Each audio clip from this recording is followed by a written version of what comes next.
कल जैसा कि आपने देखा कि मरीम नवाज़ शरीफ का जो मुकदमा था उसमें हाई कोर्ट का फ़ैसला आया और मरीम नवाज़ जो हैं उन्हें हस्ब तवक्को उस फ़ैसले से में जो है वो बरी कर दिया गया केस में। क्योंकि देखिए हमारा जो सिस्टम है जिसके ऊपर पहले दिन से ही इमरान खान बात कर रहे थे, हमारा सिस्टम एडवर्सोरियल है। एडवर्सोरियल सिस्टम में क्या है, एक वकील आता है वो एक मुकदमे के हक़ाइक़ पेश करता है, दूसरा वकील आता है वो उसके ख़िलाफ़ दलाइल देता है और जज दोनों के बातें सुन के जवाब देता है।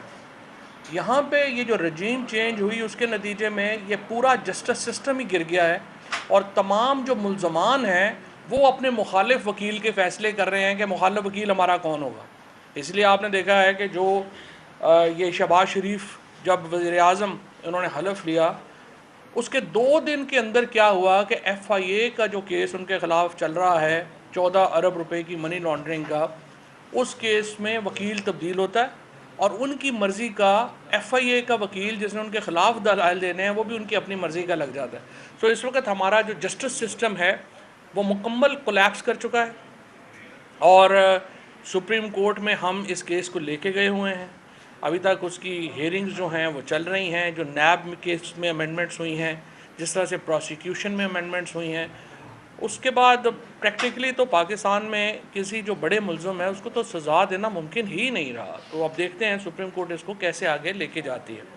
ये जो कल एक मुकदमा आया है, बहुत ज़रूरी है कि हम आपके सामने इसके हक़ाइक़ जो हैं वो सामने रखें और इसका फिर फ़ैसला जो है वो आम लोग भी करें कि क्या केस है, मामला क्या है और कैसे मरीम नवाज़ को और सफदर को क्लीन चिट जो है वो मिल गई। मैं आपको ये कहानी दोबारा, बहुत सारे लोगों ने कहानी सुनी हुई है, बहुत सारे लोगों ने ये कहानी नहीं सुनी है, लेकिन ज़रूरी है कि हम इस कहानी के तमाम नुक्ते आपके सामने रखें और आप इस कहानी को फिर अप्रिशिएट कर सकें। आपको याद होगा वज़ीर-ए-आज़म जो मौजूदा नाम नहाद वज़ीर-ए-आज़म है शहबाज शरीफ, उनका एक बयान था कि मेरे वालिद जो हैं मुझे फ़ख्र है कि एक मेहनत कश आदमी थे, मज़दूर थे। ये बात उनकी बिल्कुल सही थी। जब 1947 में शरीफ फैमिली जाती उम्रा से लाहौर आई थी, वो गरीब मज़दूर थे जैसे और बहुत सारे लाखों लोगों ने मेहनत मज़दूरी की, लेकिन इन 7 भाइयों ने मेहनत की और बड़ा अच्छा ये उन्होंने एक काम ये किया, इत्तफ़ाक़ फाउंड्री की बुनियाद रखी। इत्तफ़ाक़ फाउंड्री जो थी वो 1971 में ज़ुल्फ़िकार अली भुट्टो ने नेशनलाइज़ कर ली, जहाँ और बहुत सनतें नेशनलाइज़ की। 1980 में आके इन 7 भाइयों की एक यानी फाउंड्री थी, एक फैक्ट्री थी और इसके अलावा उनके पास कुछ नहीं था। 1980 में जनरल ज़ियाउल हक़ ने जब मार्शल लॉ लगा तो ये फाउंड्री शरीफ फैमिली को, मियाँ शरीफ साहब को और उनके 6 और भाइयों को वापस की और उनके साथ 50 करोड़ रुपए का कर्ज़ उस वक़्त इस फाउंड्री को चलाने के लिए हुकूमत पाकिस्तान ने उनको दिया। क्योंकि जनरल ज़ियाउल हक़ ज़ाहिर है कि ज़ुल्फ़िकार अली भुट्टो के जितने मुखालिफिन थे उनको ऊपर वो उन्होंने हाथ रखा हुआ था, वो उनको तगड़ा कर रहे थे और यहाँ से एक नई कहानी की इब्तिदा हुई। उसके बाद जो शरीफ फैमिली का ताल्लुक़ बना जनरल ज़ियाउल हक़ से, जनरल जलानी साहब से और जो उस वक़्त के मार्शल लॉ के अहम जर्नैल थे, उनके कंधों के ऊपर वो वज़ीर आला बन गए। उसके बाद 1985 से लेके 1988 तक, फिर 1990 में वो वज़ीर-ए-आज़म बन गए और फिर 1997 तक वो 2 दफ़ा वज़ीर-ए-आज़म रहे। इस दौरान उनकी जो कंपनीज़ की तादाद है सिर्फ शरीफ फैमिली की, जहाँ 7 भाइयों की एक फैक्ट्री थी, इन फैमिली की खाली जो शरीफ फैमिली है इनकी कंपनियां बढ़ के 27 हो गई। तो ये एक तो इक़्तिदार के आने के बाद 27 गुना जो 10 सालों में हुआ वो आपके सामने है। लेकिन इसी दौरान एक और बड़ा दिलचस्प खेल शुरू हुआ।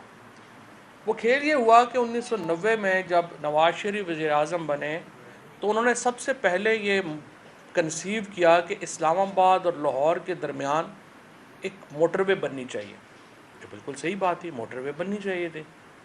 लेकिन ये मोटरवे जो इस्लामाबाद और लाहौर में बनी, ये 23,686 अरब रुपए की मोटरवे थी, जो उस वक़्त का यानी 1992 का एशिया का सबसे महंगा कॉन्ट्रैक्ट था मोटरवेज़ का।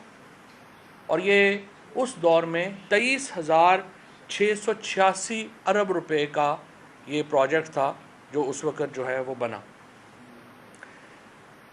इसी दौरान ये चहमगोइयाँ शुरू हुई, गुफ्तगू शुरू हुई कि अचानक शरीफ फैमिली जो है वो लंदन में उनका पैसा जो है वो जा रहा है। चुनाचे इसी दौरान नवाज शरीफ की हुकूमत चली गई और पीपल्स पार्टी की हुकूमत आ गई, और एक बहुत केपेबल ऑफिसर जिनके साथ सियासी इख्तलाफ तो अपनी जगह हो सकते हैं, but a very capable officer in his own जो है वो रैंक, रहमान मलिक साहब जो हैं, उन्होंने इसकी तहकीकात शुरू की और ये तहकीकात हुदैबिया तहकीकात के नाम से मशहूर हैं।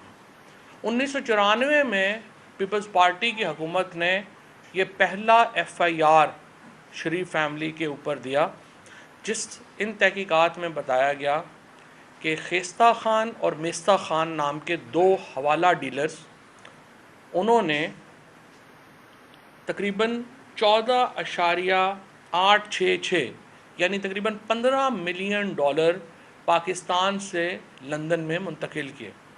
और उसके बाद एक कानून लाया गया जिसमें कहा गया कि आप बाहर से अगर पैसा पाकिस्तान लेके आएंगे तो कोई आपसे कुछ नहीं पूछेगा। लिहाजा पैसा पाकिस्तान से बाहर गया, उसके 2 हिस्से हुए। एक हिस्से से पाकलैंड में प्रॉपर्टीज़ ख़रीदी गई और दूसरा हिस्सा जो है वो पाकिस्तान वापस आया, जो तकरीबन 43 जो डिफरेंट मेंबर्स हैं शरीफ फैमिली के, उनके मुलाजिम भी उसमें शामिल हैं, उनके लोग भी शामिल हैं, उनके नाम के ऊपर वो पैसा पाकिस्तान भी वापस आया। लेकिन जो मेजर पोर्शन था जो बाहर भेजा गया, उससे पाकलैंड अपार्टमेंट्स जो हैं वो ख़रीदे गए। इस तहकीकात को 1994 में जो तहकीकात शुरू की गई, उसके ऊपर जो रेफरेंस हुआ पहला, वो परवेज़ मुशर्रफ साहब की हुकूमत ने किया, जो 2099 के आखिर में यह रेफरेंस जो है वो फ़ाइल हुआ और 2000 में ये रेफरेंस अदालत में पहुंचा ही था। तो साद हरेरी साहब और एक सऊदी रिप्रेजेंटेटिव पाकिस्तान तशरीफ़ लाए और शरीफ फैमिली में और उस वक़्त की जो माशाअल्लाह हुकूमत थी, उसमें एक एग्रीमेंट साइन हुआ। उस एग्रीमेंट में, जिसकी कॉपी ये है जो हम आपको रिलीज़ भी कर रहे हैं, इस एग्रीमेंट में नवाज शरीफ साहब ने ये साइन करके ये एफिडेविट दिया, I the undersigned Muhammad Nawaz Sharif hereby acknowledges that I have approved the gentleman's assistance to negotiate on my behalf for my release from incarceration in Pakistan। यानी मैंने ये इसको कॉन्सेंट दे दिया है कि ये जो जेंटलमैन आए हैं, साद हरीरी साहब थे और सऊदी इंटेलिजेंस हेड थे उस वक्त, कि मैंने इनको कॉन्सेंट दे दिया कि मेरी तरफ से निगोशिएट करें मुशर्रफ हुकूमत से मेरा बाहर जाना। I, the undersigned, further acknowledge that I am thoroughly satisfied with the course and results of the negotiations on my behalf, that I have been kept fully advised for the negotiations, that I have been in full agreement with each step in the negotiations, and that I fully agree and accept the result. Upon my arrival on the country, I have approved to go to, यानी जिस मुल्क में मैं जा रहा हूँ, I, the undersigned, hereby by covenants and agree that I will not engage in any business or political activities or any other activities of any nature whatsoever against the interest of Pakistan or relating to my incarceration in Pakistan for a period of 10 years। 10 साल तक मैं ये वादा करता हूँ कि किसी तौर पर भी किसी ऐसी एक्टिविटी में हिस्सा नहीं लूँगा जो पाकिस्तान की सियासत को इफ़ेक्ट करे या पाकिस्तान की सियासत में उसकी मुदाखलत हो। Further, I understand agree to stay out of Pakistan for 10 years, where my residence will be the country I prove। मैंने इसके साथ मैं 10 साल उस मुल्क में रहूँगा जो कि प्रूव किया गया है। I undersigned further agree that I will not disclose to any party, either the gentleman or the country involved, in my release from Pakistan and relocation to in the approved location except with the prior written consent. Also, I, the undersigned, hereby specifically release all parties involved from any claim of any nature whatsoever I may have or may have had relating to the gentleman negotiations on my behalf, and my release from Pakistan and relocation to the country approved by myself. यानी जो Saudi Arabia Nawaz Sharif गए इस माहदे के बाद 10 साल के लिए, और उसके नतीजे में जो उस वक़्त की मार्शल लॉ हुकूमत थी उसने क्या किया कि जो हुदैबिया का केस था उसको खू खाते में डाल दिया गया। इससे पहले BBC ने एक शोरा आफाक डॉक्यूमेंट्री बनाई जो कि जिसके ऊपर बहुत गुफ्तगू हुई, जिसके ऊपर बहुत चीज़ें हुई। उसमें फिर बाद में नजम सेठी साहब को भी उस वक़्त उठाया गया उसकी बनाने के चक्कर में, और ये जो BBC की डॉक्यूमेंट्री थी इसने ये साबित किया कि जो हुदैबिया का पैसा, ये जो पैसा गया था, जो इससे प्रॉपर्टीज़ ख़रीदी गई, और इसी कहानी को जो BBC ने दी थी बाद में इसहाक डार ने मजिस्ट्रेट के सामने कंफर्म किया, और ये बात भी सामने आई कि ये जो मनी लॉन्ड्रिंग थी इसके पीछे जो एक्टिव इन्वॉल्वमेंट थी वो इसहाक डार की थी। सो इसहाक डार ने ये सारी जो पैसे का खेल जो इस्लामाबाद से शुरू हुआ और UK में ख़त्म हुआ, इसहाक डार साहब इसका मेन कैरेक्टर थे, और जाहिर है कि वो इस वक्त भी सबसे अहम आदमी हैं मामले के। अच्छा जी, इसके बाद क्या हुआ कि 1999 में जब ये बात पहली बार सामने आई कि ये शरीफ फैमिली जो है, जब BBC की ये ख़बर आई तो हसन नवाज़ शरीफ जो वहाँ पर मुकीम थे और वो सारे इन मामलात को देख रहे थे, अब वो बड़े हो गए 1999 में, तो हसन नवाज़ हार्ट टॉक प्रोग्राम में गए BBC में, और टिम सेबेस्टियन ने जब उनसे इन अपार्टमेंट्स की मलकियत का सवाल किया तो हसन नवाज़ शरीफ ने क्या कहा, ज़रा दिखा दीजिए।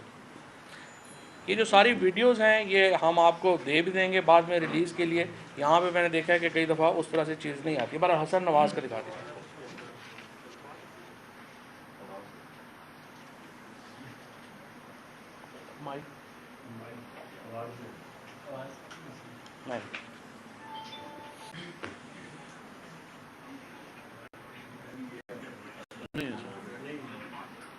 आपका जो है ना स्पीकर नहीं कनेक्टेड है। हाँ आ गया।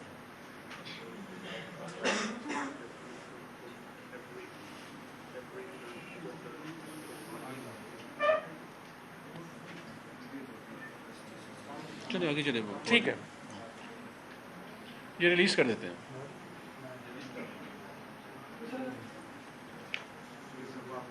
अच्छा जी, यही मुआहदा जो था जिसको हम NRO कहते हैं, नेशनल रिकन्सिलिएशन ऑर्डिनेंस के नाम से बाद में कोडिफाई हुआ, और इसमें पीपल्स पार्टी को भी इसी रिलीफ में जो है वो शामिल कर दिया गया। इस ज़रा स्पीकर चेक कर लें क्योंकि कुछ वीडियोस जो हैं वो फिर इंपॉर्टेंट हैं, उनका चलना ज़रूरी है, लेकिन प्रेस कॉन्फ्रेंस करने से पहले चेक किया करें तो बेहतर है। अच्छा, इसके बाद यही मुआहदा जो है वो पीपल्स पार्टी को जो है वो दे दिया गया।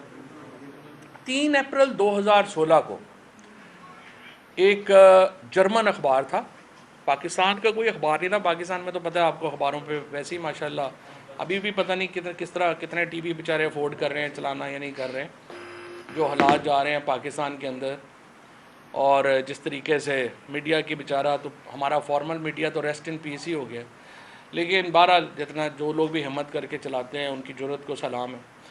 3 अप्रैल 2016 को एक जर्मन अखबार सिदिजे ज़ेडबर्ग जो था, जो उसके अंदर एक बहुत बड़ा स्कैंडल जो है वो आया, और उस स्कैंडल के अंदर ये कहा गया कि जो इस वक्त दुनिया के कई हुक्मरान हैं वो पनामा के अंदर उन्होंने शेल कंपनीज़ बनाई हैं, और उन शेल कंपनीज़ के ज़रिए ये प्रॉपर्टीज़ उन्होंने ख़रीदी हुई हैं फर्स्ट वर्ल्ड में। इनमें नवाज़ शरीफ फैमिली का नाम जो है वो सुनहरे हरूफ में वहाँ पे लिखा गया था। और ये कहा गया कि शरीफ फैमिली भी उन फैमिलीज़ में, दुनिया की उन बदनाम फैमिलीज़ में शामिल है जिन्होंने पनामा के अंदर अपनी जाली ऑफशोर कंपनीज़ बनाई और उन ऑफशोर कंपनीज़ के ज़रिए उन्होंने वहाँ पर जो प्रॉपर्टीज़ हैं वो वहाँ पे पार्क की हैं। मैं यहाँ पे आपको ये भी बता दूँ कि ये जो हमारी जो प्रॉपर्टीज़ एवनफील्ड अपार्टमेंट की प्रॉपर्टीज़ हैं, इनकी कीमत तो अरबों रुपया है ही, लेकिन एक और प्रॉपर्टी जिसके ऊपर बार बार ख़ुद हुकूमत जो है वो लेके आई, जिसमें कहा गया कि जो मलक रियाज को बेनिफिट देने के लिए पीटीआई हुकूमत ने एक सील्ड जो एनवलप है उसको अप्रूव किया था, जो कि काबीना ने किया था। मैं आपको सिर्फ ये उसका बता दूं, वो प्रॉपर्टी जो अली रियाज मलिक ने हसन नवाज शरीफ से ख़रीदी वो $100 मिलियन की थी। यानी आप अंदाज़ा लगा लें कि तकरीबन 200 अरब रुपए की प्रॉपर्टी हसन नवाज शरीफ ने अली रियाज मलिक को बेची, जो कि इस केस का हिस्सा नहीं है। और ये केस जो हमारे सामने है ये सिर्फ टिप ऑफ द आइसबर्ग है। जो असल पैसा शरीफ का और इवन जरदारीज़ का बाहर पड़ा हुआ है वो पाकिस्तान के लोगों को उसकी कोई कुछ पता नहीं है। ये पैसा तो चूँकि हमें इसलिए पता चल गया कि एक इंटरनेशनल स्कैम में ये फैमिलीज़ के नाम आ गए, वो फैमिलीज़ जो हैं उन्होंने बता दिया।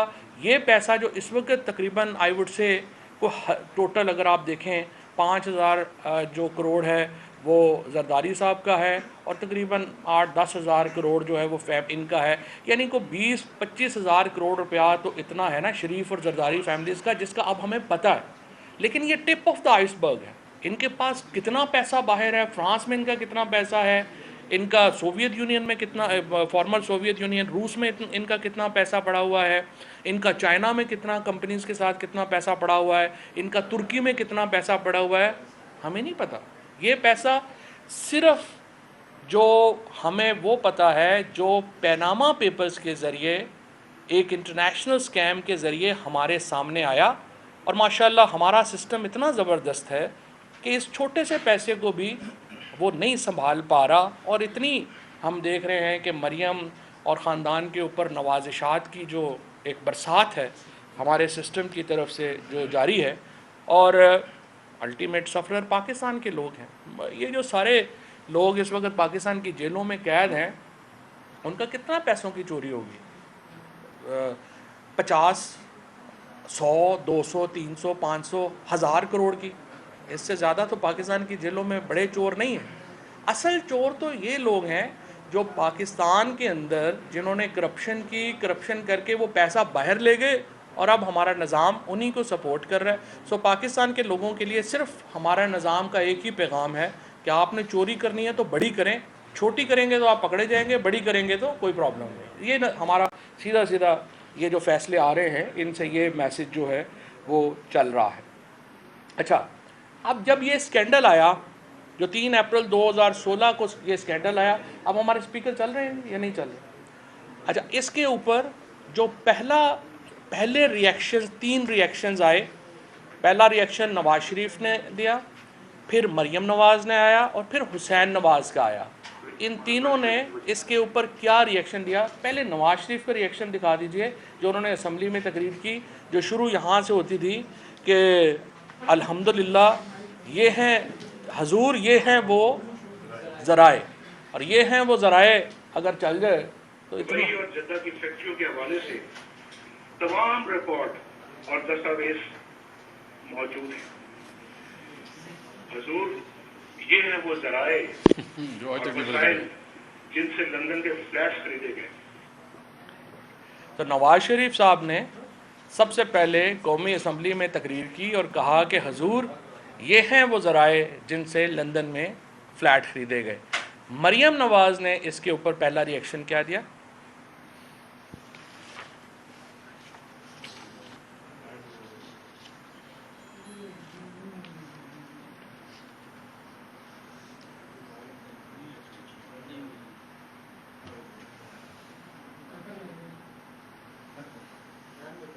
मेरी सेक्टर लंदन में प्रॉपर्टीज तो दूर की बात है, मेरी पाकिस्तान में भी कोई प्रॉपर्टी प्रॉपर्टी नहीं है। और मुझे समझ नहीं आया कि मेरी और मेरी वालदा की और बहन भाइयों की प्रॉपर्टी से कहाँ से निकाल के ले आए हैं।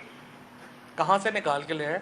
हम तो निकाल के नहीं लाए थे एक्चुअली। तो ये भला हो अगर वहाँ पे भी माशाल्लाह कोई हमारा पाकिस्तान वाला होता तो मैनेज हो गया होता। वो जर्मन गोरा था, वो उसको पता नहीं चला कि इससे में ये भी मामला जो है वो सेटल हो सकते थे।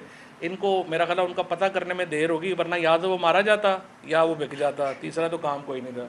हुसैन नवाज ने क्या कहा? नहीं, ये हसन है, हुसैन।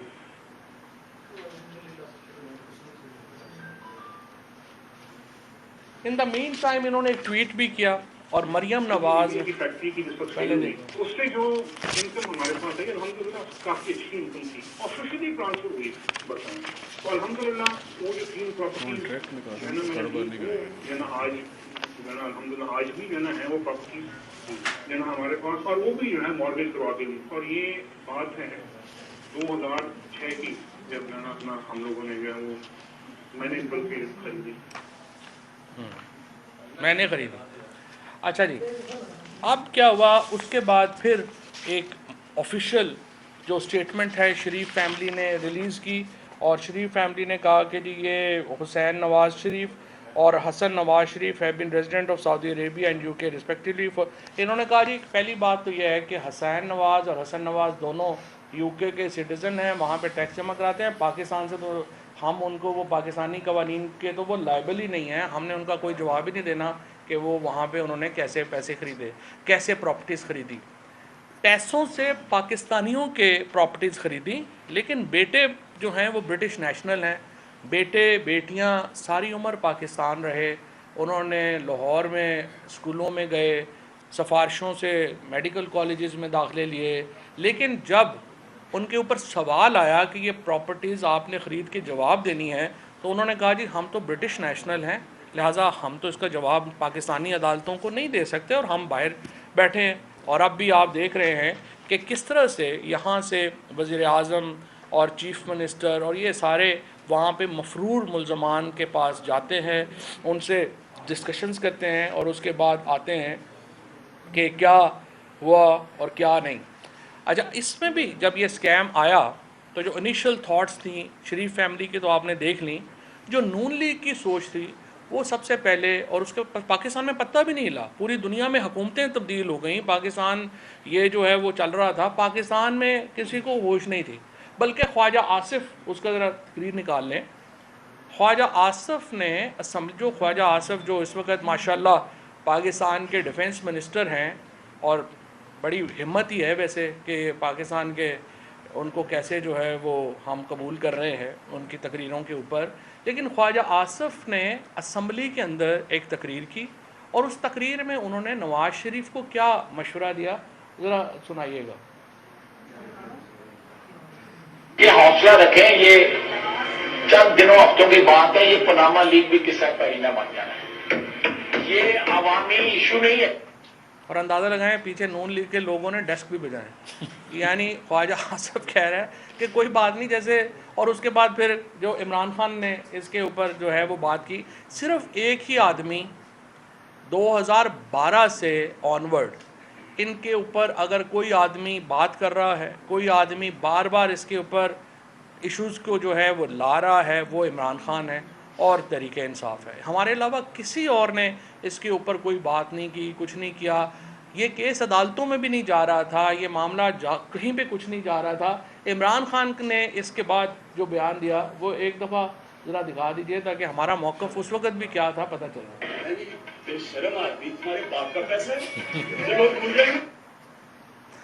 इससे ज़्यादा जो बात है वो क्या कह सकते हैं कि तुम्हारे बाप का पैसा है कि लोग भूल जाएंगे। ख्वाजा आसिफ साहब ने वैसे इसको बाप ही का पैसा समझा था, और पाकिस्तान का पैसा जो है वो इस तरह से इन लोगों ने वहाँ पे जो है वो इस्तेमाल किया। अच्छा, अब यहाँ से इमरान खान ने ये केस उठाया, तहरीक इंसाफ ने इसके ऊपर जो है एक पूरी तहरीक शुरू की, और बिल आखिर सुप्रीम कोर्ट ने इस केस की जो है वो समाअत शुरू की।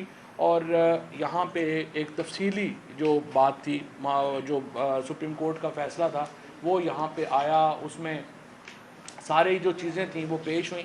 पहले इन्होंने वहाँ पे कहा कि जी ये तो हमारे दादा की प्रॉपर्टीज़ थी। उन्होंने कहा जी दादा की प्रॉपर्टीज़ थी, तो आप बताइए कि दादा के पास कितने पैसे थे।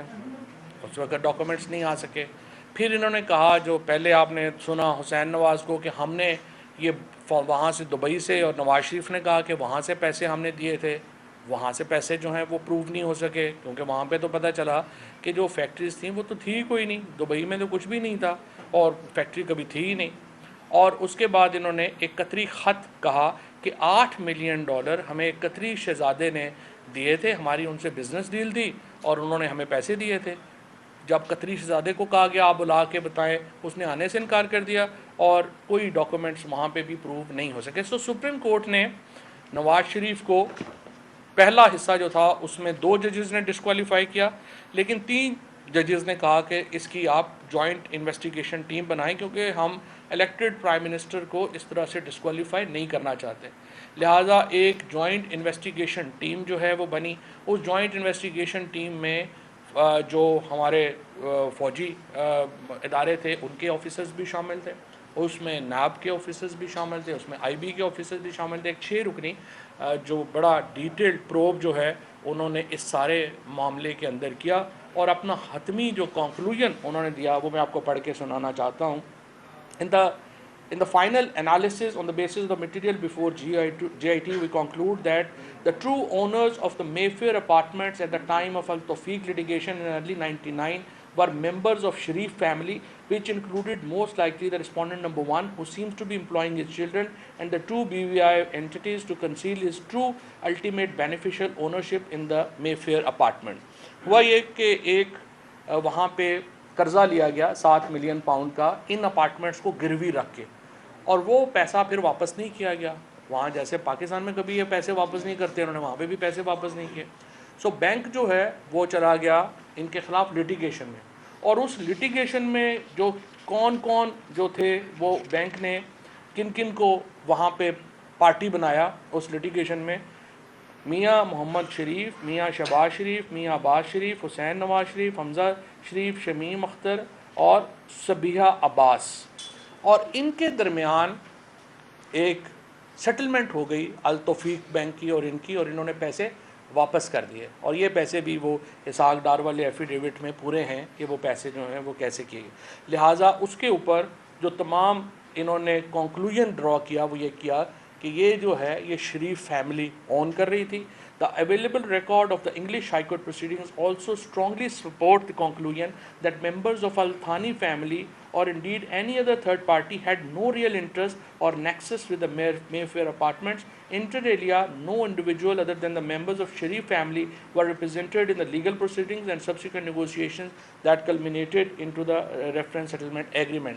उन्होंने कहा कि ये जो कह रहे हैं कि अल थानी वाले जो हैं उन्होंने पैसे दिए थे, तो इस लिटिगेशन में उनका दूर दूर तक मेफेयर अपार्टमेंट से कोई ताल्लुक़ जो है वो नज़र नहीं आता, और ना ही उनका कोई जो मामला है वो आगे है। No actual evidence of the remittance and the payment of the $8 million by the Al Thani family on the instructions of Mian Mohammad Sharif, as claimed and pleaded before the Honorable Court, has been produced by any of the respondents or other individuals interviewed by JIT.